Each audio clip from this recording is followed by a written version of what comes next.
But today we're just going to look at four of the pioneers that helped get us into space.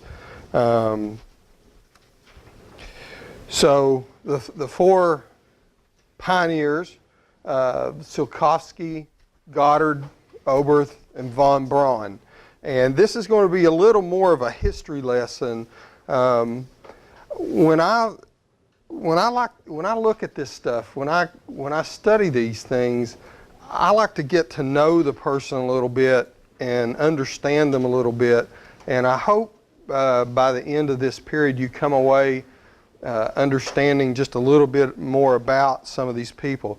Now with von Braun, I don't go fully through von Braun because I believe Jeff talks a bit about von Braun as up through the Apollo era, but I talk a little bit about him during the early part. So the first person we want to talk about is Konstantin Tsiolkovsky. He was a Russian. You can see there he was born in the mid 1800s and he died in the early in the mid 1930s.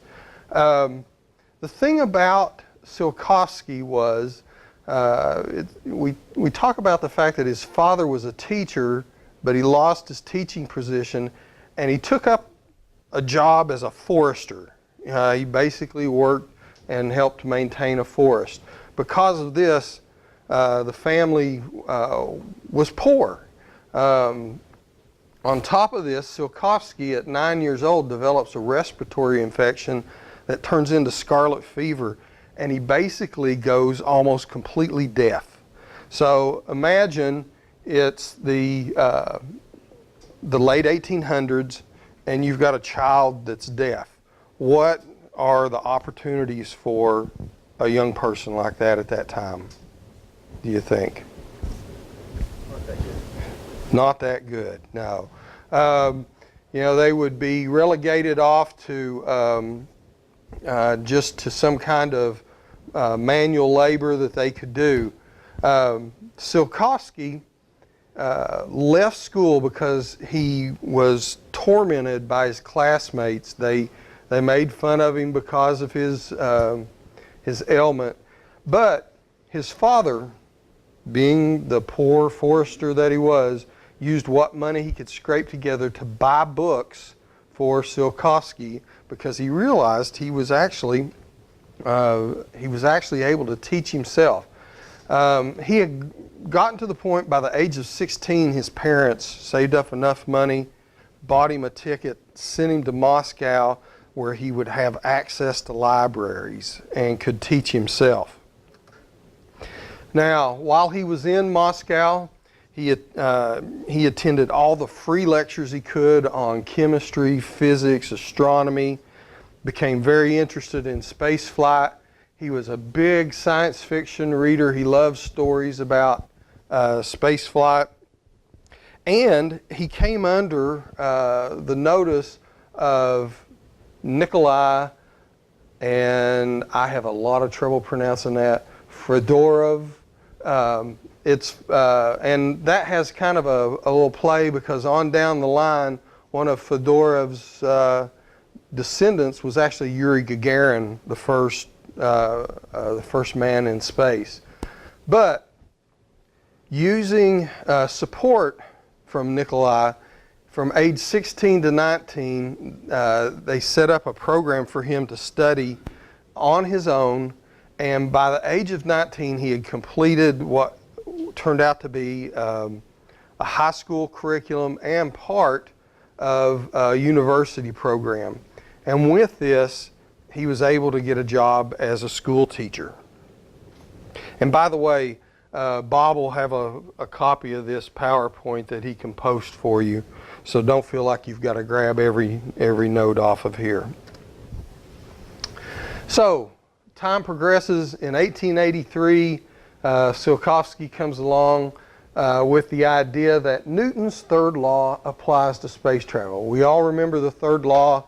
For every action, there's an equal and opposite reaction.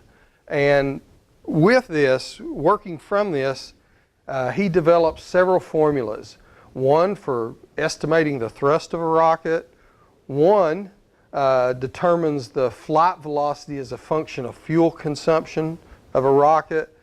And he also is able to calculate the influence that gravity has on how high a rocket can fly or its ascent.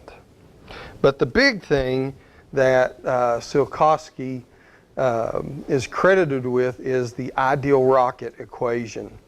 Now, what does this mess look like? And this should be a subscript E right here. But basically what this is saying is that the change in velocity of a rocket is determined by your initial mass, including all your fuel, the final mass after you've burnt all the fuel. If you look at that V sub B, that's the effective velocity of the exhaust, and then this is just a natural log function. And with this, you can calculate the performance of a rocket. And this is what Tsiolkovsky is mainly known for. There you can just see the velocity of the exhaust compared to the slow motion upward of the rocket. With the Saturn V, the rocket that took us to the moon, each one of those engines, those 5 first stage engines, produced about 1 million pounds of thrust. And it burned through an immense amount of fuel in a very short period of time. And so it converted all that mass through the ignition process into that downward thrust that actually lifted the rocket. And this is all based on Tsiolkovsky's ideal rocket equation. Okay. Well, because Tsiolkovsky is around during the Soviet era and the Soviet Revolution, his work is mainly kept in obscurity. It's widely published inside the Soviet Union, but it doesn't make it out until many years afterwards. In 1918, Tsiolkovsky becomes a member of the Russian Socialist Academy. In 1921, he's awarded a lifelong pension for his work. He finally resigns from teaching and continues to focus on problems of space flight. Now, one of the things that he looks at, he develops ideas about multi-stage rockets. So in the 1920s, he's talking about using a lower stage, burning it up, burning all its fuel up, dropping it away, and then using the thrust from an upper stage to carry the rocket higher into orbit. So that only the upper stage leads or reaches orbit.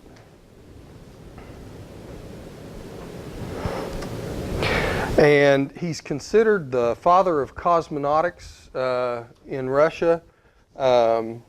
He, again, derived many of the equations that are still used for space flight today.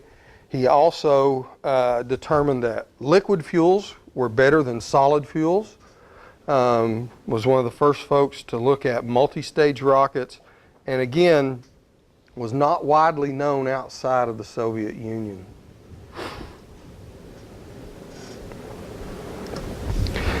Coming across the ocean to the U.S., working in about the same time period, we have Robert Goddard. Anybody familiar with Robert Goddard? Heard the name before? NASA has a space flight center in Maryland named after him. Goddard, if you look at his family background, he was born to a middle-class family in Massachusetts. He also liked science fiction. He read Jules Verne, just like Tsiolkovsky did. By the age of 17, he decided he wanted to make space travel a reality. And he wrote 2 papers in high school, one on navigating in space and another one on the spirit of inquiry. He attends Worcester Polytechnic Institute, where he majors in physics, and he starts working with black powder rockets, but he comes to the conclusion that solid fuel rockets just aren't going to make it. And he's very disappointed there. He gets his BS in 1908, and he goes back and he teaches at WPI, and then he earns his master's and doctorate from Clark University. And he's continuing to experiment with solid fuel rockets, but finally comes to the conclusion that they're just not efficient enough. So he accepts a postdoc at Princeton in 1911, and then in 1913 develops tuberculosis and is sidelined for a little while. But after he recovers, begins his teaching career again in 1915, and at about that time World War I interrupts. He gets the chance to hire, or gets hired to explore the use of rockets in the military, and he develops some solid fuel rockets that become the forerunner of the bazooka during World War II. If any of you've seen the old World War II movies where the guy puts the tube on his shoulder and the guy behind him slides the little rocket in, slaps it on his head, and he shoots either a bunker or a tank, this is what Goddard worked on. The project was deemed successful, but Germany surrendered before it was completed, and so they stopped work on the project.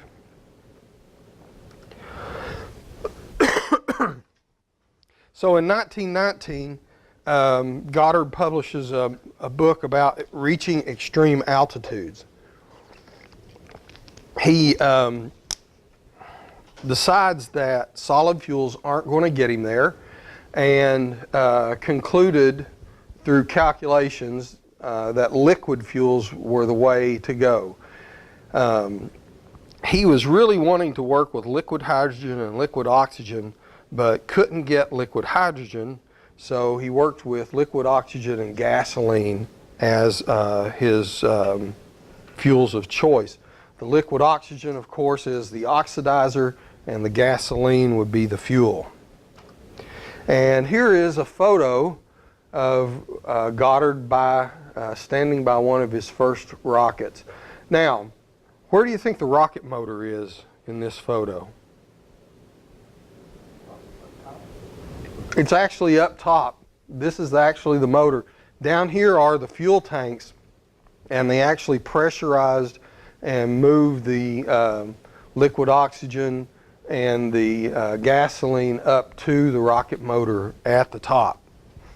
So this is his first, one of his first attempts. Notice there's no fins, there's no body. It's just a metal tube with a rocket motor at the top and the fuel tanks at the bottom. He gets letters from some Europeans that are also investigating rockets, and he's really kind of secretive. He's not one to share, and so he answers their letters in just a real vague terms and doesn't really divulge a lot about what he's doing. He has his first flight on the 16th of March in Auburn, Massachusetts, and I believe it ends up landing in a cabbage patch of his next door neighbor. Was where the rocket comes down. Again, a little closer look at the design of his rocket. His third generation rocket had a 41-foot vertical flight, and then went 184 feet horizontally and flew for a total of 2.5 seconds.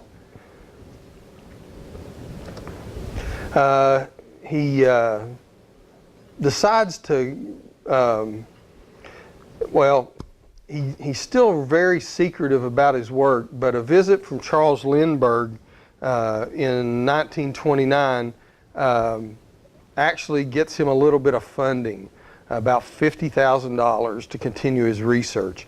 And to preserve his secrecy, he moves to New Mexico. In 1930, he launches a 35-pound rocket that reaches 2,000 feet in altitude and 500 miles per hour. Lindbergh worked with Lenz, right? Lindbergh crossed the Atlantic. Was the first person to was the first pilot to solo across the Atlantic. He continues on. Goddard continues on. In 1932, he launches the first gyroscopically controlled rocket. In 35, he launches a second gyroscopically controlled rocket that reaches over 4,800 feet in altitude and travels 13,000 feet horizontally. So it only goes about a mile high, but then it goes about almost 3 miles downrange and reaches a speed of 550 miles per hour. Now, about this time, World War II kicks in, and the War Department conscripts Goddard to work on solid fuel rockets. And these are referred to as RATO, Rocket Assisted Takeoff Units. And while this is actually a little later model plane, you can see what happened. They would mount these little rockets, pods, along the fuselage of the aircraft, and as the aircraft started to roll down the runway, they would ignite them, and it would help a heavy aircraft get off the ground a lot quicker. In spring of 1945, Goddard had a chance to take a look at a V-2 rocket that had been captured and brought to Maryland. And he was certain that Germans had stolen some of his work. He saw a lot of identical material in that captured rocket. And then later in August of that year, he dies of throat cancer. So this brings us to, one other thing, his legacy. He was an experimenter where Tsiolkovsky was basically a theoretician. He conducted 31 test flights of liquid fuel rockets between 1930 and 41. He reached max altitudes of between 8,000 and 9,000 feet. Some of his flights lasted almost 30 seconds. He had 214 patents to his name. 131 were awarded after his death. The Goddard Space Flight Center is named after him, and there's a crater on the moon named after him, and there is a Robert Goddard High School in New Mexico named after him as well. So he is considered the American father of rocketry. Now we move across the Atlantic and take a look at some of the Germans. Hermann Oberth, from 1894 to 1989. He was, there's this recurring theme with these guys. They all seem to read Jules Verne. I don't know what it is, and I read From the Earth to the Moon myself, but they all seem to read Jules Verne. But he was a big connoisseur of fiction about space travel. By 17, the age of 17, he had determined that liquid fuels are better than solid fuels, and he was looking at alcohol and liquid oxygen as his fuel sources. Now, he had a father who insisted that he become a medical doctor, and while he was at the University of Munich, he took courses in mathematics and astronomy, even though he was taking medical courses, and he eventually changed out his major and left the medical field.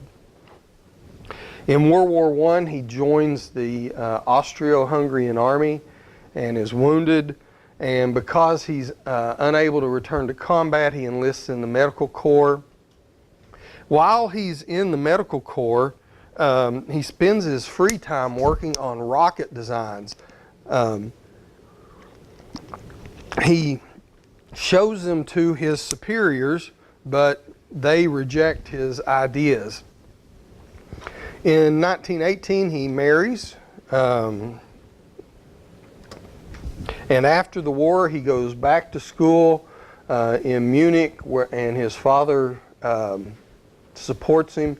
This is when he changes from medicine to physics, and he's inspired by a speech by Adolf Hitler, and he leaves Munich for Göttingen University. In 1920, he works at designing a liquid-fueled rocket for his doctoral dissertation. But unfortunately, when he transfers to Heidelberg University to expand his research, his dissertation is rejected by both the astronomy and the physics departments. He determines to go on without a degree, and using a little money his wife saved up, he publishes a book called The Rocket into Planetary Space, and it turns out to be a bestseller. The book has 4 main postulates. Based on the current technology, machines can be built that can leave the atmosphere. These machines can be improved to leave Earth. They can be built so that men can ride in them safely, and it might be possible to do this within a few decades. So he predicts space stations, weather and ocean monitoring satellites, the ability to do military observations from space, global communications, the collection of solar energy, the need for spacesuits, and again, both the first and second printings of his book sell out. And since the general public liked it, the scientific community thought it was hogwash, which seems to be the way it goes most of the time. It was deemed ridiculous, absurd, and nonsensical by the scientific community. He was a theoretician. He wasn't an engineer.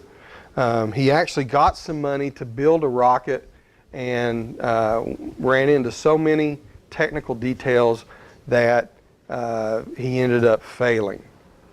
But then in the late 30s, World War II comes along, and he gets involved in rocket research at the University of Vienna.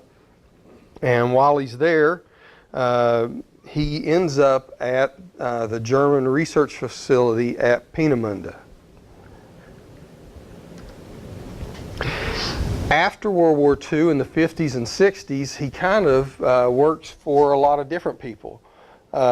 He works in both Europe and the U.S. For the Italians, he developed a solid fuel rocket for the Italian Navy. He came to Huntsville, Alabama, and worked with Wernher von Braun for a while. In Germany, he did independent research on lunar vehicles, and he also worked for the U.S. Convair Corporation as a consultant on the Atlas missile. He retired in 1962, and he died in Nuremberg, Germany in 1989. This brings us to Wernher von Braun. Von Braun, when we think about the U.S. space program, we think of Goddard as the father, but it was von Braun and his work that got us to the moon. If we look at his background, he was a poor student in math, showed little interest in physics and engineering, but he was interested in astronomy. And so to try and encourage that interest, his mother bought him a telescope. His parents decided the best thing for him would be to go to an all-boys boarding school when he was 16 years old. While at the boarding school, he read Oberth's book, Rockets into Interplanetary Space, and he coupled this with an interest in astronomy that sparked his interest in improving his academic ability. So reading Oberth's book apparently made something jive for him, and he became a better student. After leaving the boarding school, he enrolled in Charlottenburg Institute of Technology and went to work at the Borsig Engineering Works. He met the through the popular science writer Willie Lee, he meets Hermann Oberth and agrees to work with him on rockets. And I actually have one of Willie Lee's books here, Rockets, Missiles, and Space Travel. This is a revised edition. Someone, before I got this book, tore the copyright page out, but there is a foreword in here that's dated 1957, and it's got a lot of interesting information in it. But Willie Lee was a very prolific writer about space travel. Von Braun becomes a member of the German Rocket Society, and he goes to work. Through a long story, the Rocket Society gets funding from a German general who's interested in rockets and their military applications, and he funnels funding to the German Rocket Society, and they start to develop rockets. By 1931, they're reaching 2,000 feet in altitude. And during this time, he was able to continue his rocket studies at the University of Berlin while being a civilian employee of the Army. They made it possible for him to do that. And he completes his PhD with the publication about combustion tests. So von Braun, as he goes to work full-time for the military, he starts developing the A series of rockets.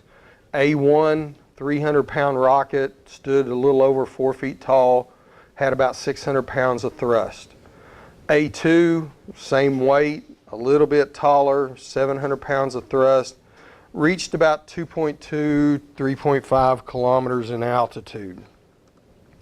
The A3 weighed in at about 1,650 pounds, was 22 feet tall, developed 3,300 pounds of thrust, and reached 11 miles in altitude in April of 1937. At this time, the German rocket program moves to the Peenemünde on the Baltic Sea. It was an area that was secluded, and it was thought to be a good area to do testing. The next rocket that came out of this series was the A4. The A4 was what was basically what we came to know as the V2 rocket during World War II.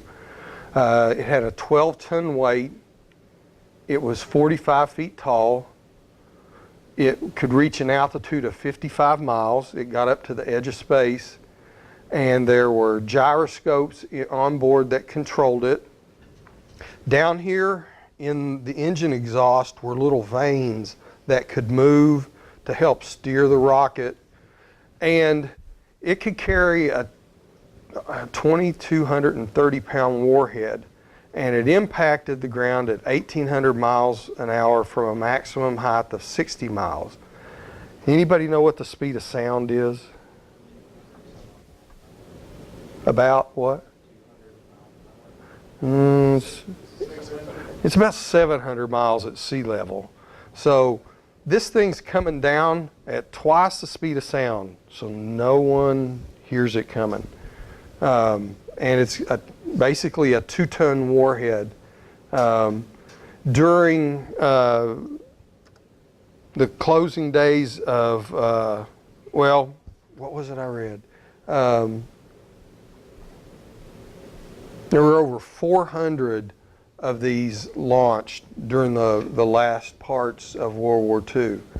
And that doesn't count the other things like the little V-1 buzz bombs, but they weren't nearly as devastating as these were. Von Braun decides that as World War II's ending, that he would rather surrender to the Americans than to the Russians. So von Braun and 126 other scientists find their way into Allied hands, and they're carrying a lot of their paperwork with them, and they end up out at the White Sands Missile Range in New Mexico. And there they conduct 50-some launches of V-2s as sounding rockets. They also develop a two-stage version called the Bumper. And it was a V-2 first stage with a whack corporal, whack upper stage, I believe, that got them up into the higher altitudes. All this work finally gets them moved to Huntsville, Alabama to the Redstone Arsenal. And in 1953, they developed the Redstone missile.